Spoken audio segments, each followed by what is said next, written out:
ఆశ్చర్యకరమైన బైబిల్ పాఠముగా ఇర్మియా గ్రంథం 38వ అధ్యాయం చదువుకుందాము.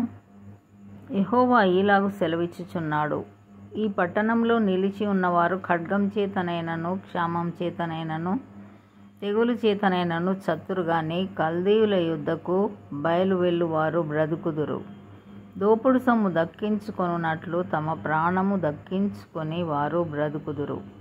యెహోవా ఈలాగు సెలవిచ్చుచున్నాడు, ఈ పట్టణము నిశ్చయంగా బబులోను రాజు దండు చేతికి అప్పగింపబడును, అతడు దాన్ని పట్టుకొనును అని ఇర్మియా ప్రజలకందరికి ప్రకటింపగా, మత్తాను కుమారుడైన షెఫట్యాయును పషూరు కుమారుడైన గెదల్యాయును షెలెమ్యా కుమారుడైన యూకలును మల్కీయా కుమారుడైన పషూరును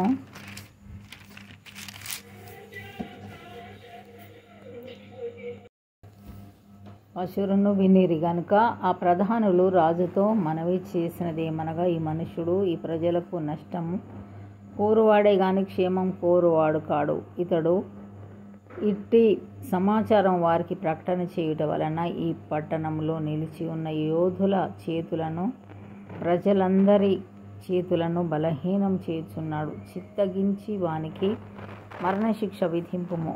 అందుకు రాజైన సిద్కియా, అతడు మీ వశమున ఉన్నాడు, రాజు మీకు అడ్డము రాజాలడనగా వారు ఇర్మియాను పట్టుకొని కారాగృహంలోనున్న రాజకుమారుడగు మల్కీయా గోతిలోనికి దింపిరి.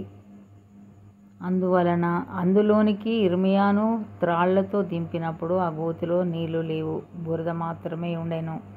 ఆ బురదలో ఇర్మియా దిగబడెను. రాజు బెన్యామీను ద్వారమున కూర్చుని ఉండగా రాజు ఇంటిలోని కూషీయుడగు ఎబెద్మెలెకు అను షండుడు వారు ఇర్మియాను గోతిలో వేసిరను సంగతి విని రాజు నగరులో నుండి బయలు వెళ్ళి రాజుతో ఈలాగు మనవి చేసెను, రాజా, నా ఏలినవాడా, ఆ గోతిలో వేయబడిన ఇర్మియాను ప్రవక్త ఎడల ఈ మనుషులు చేసినది యావత్తును అన్యాయము. అతడున్న చోటను అతడు ఆకలి చేత చచ్చును, పట్టణంలోనైనను ఇంకను రొట్టెలేమీ లేవు. అందుకు రాజు, నీవు ఇక్కడ నుండి 30 మంది మనుషులను వెంటబెట్టుకొని పోయి ప్రవక్త అయిన ఇర్మియా చావక మునుపు ఆ గోతిలో నుండి అతని తీయించుమని కూషీయుడగు ఎబెద్మెలెకునకు సెలవీయగా, ఎబెద్మెలెకు ఆ మనుషులను వెంటబెట్టుకొని రాజనగరులో ఖజానా క్రింది గదిలోనికి వచ్చి అచ్చట నుండి పాతవైన చింకి బట్టలను, చిరిగి చీరాకులైన గుడ్డ పాతలను తీసుకొని పోయి ఆ గోతిలోనున్న ఇర్మియా పట్టుకొనున్నట్లుగా త్రాళ్ల చేత వాటిని దింపి, పాతవై చిరిగి చీరాకులైన ఈ బట్టలను త్రాళ్ల మీద నీ చంకల క్రింద పెట్టుకొనుమని అతనితో చెప్పెను. ఇర్మియా అలాగు చేయగా వారు ఇర్మియాను త్రాళ్లతో చేదుకొని ఆ గోతిలో నుండి వెలుపలికి తీసిరి. అప్పుడు ఇర్మియా బందీ గృహశాలలో నివసించెను. తరువాత రాజైన సిద్కియా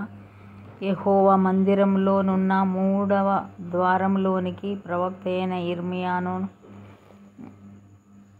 పిలువనంపించి అతనితో ఇట్లనెను, నేను ఒక మాట నిన్నడుగుచున్నాను, నీవు ఏ సంగతిని నాకు మరుగు చేయక దాన్ని చెప్పుమనగా ఇర్మియా, నేను ఆ సంగతి నీకు తెలియజెప్పిన ఎడల నిశ్చయంగా నీవు నాకు మరణశిక్ష విధింతువు.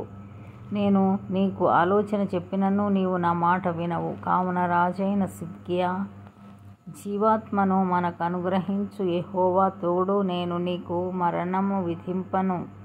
నీ ప్రాణము తీయచూచుచున్న ఈ మనుష్యుల చేతికి నిన్ను అప్పగింపను అని ఇర్మియాతో రహస్యముగా ప్రమాణం చేసెను. అప్పుడు ఇర్మియా సిద్కియాతో ఇట్లనెను, దేవుడు ఇశ్రాయేలు దేవుడును సైన్యములకు అధిపతియునైన యెహోవా ఇలాగు సెలవిచ్చుచున్నాడు, నీవు బబులోను రాజు అధిపతుల యుద్ధకు వెళ్ళిన ఎడల నీవు బ్రతికెదవు. ఈ పట్టణము అగ్ని చేత కాల్చబడదు, నీవును నీ ఇంటివారును బ్రతుకుదురు.